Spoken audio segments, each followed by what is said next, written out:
Good afternoon, folks. Today I'm going to talk just a little bit more about the new FFX frigate from Huntington Ingalls and how it relates to other frigate projects, as well as the Constellation class, and why it's probably a better choice. So a lot of folks are really confusing the two categories. It's a category issue. A frigate, FF, versus a guided missile frigate, FFG. The Constellation class was an FFGX project, really. It was to develop a guided missile frigate, basically a mini Aegis destroyer. And we have a lot of people looking at other colloquially known frigates throughout the world and trying to compare the new Huntington Ingalls FFX frigate, the one developed from the National Security Cutter, against all these other frigates throughout the world. Now, again, there's these two categories. Most countries aren't developing true frigates. They're developing guided missile frigates. Now, a guided missile frigate looks amazing on paper,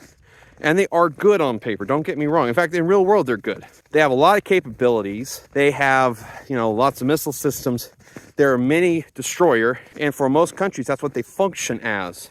A miniature destroyer, because most countries can't afford to be building fleets of Arleigh Burke destroyers. So a lot of people are getting a little upset or concerned because, well, this frigate, the HI frigate, doesn't really stack up even compared to the Constellation class. Well, let's look at some of the numbers. The Constellation class, at least going by the numbers for the cutter, that National Security Cutter version, you're looking at maybe 700 million per ship, maybe. Now, I imagine the Navy version would cost a little more, also, taking into account inflation. But then you could also adjust it downwards because they're fixing to build, a few dozen of these, even more than the Coast Guard got.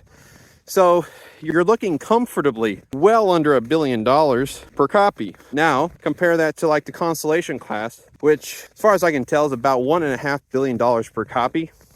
And I'm not sure if that's taking into account R&D and development work and all that jazz. I believe once they got past these two prototypes, it's going to be closer to 1.3 billion. But as we all know, that cost always goes up. It always goes up. So basically, here's my point. And I'll get to this in the next video, why sometimes quantity over quality is okay.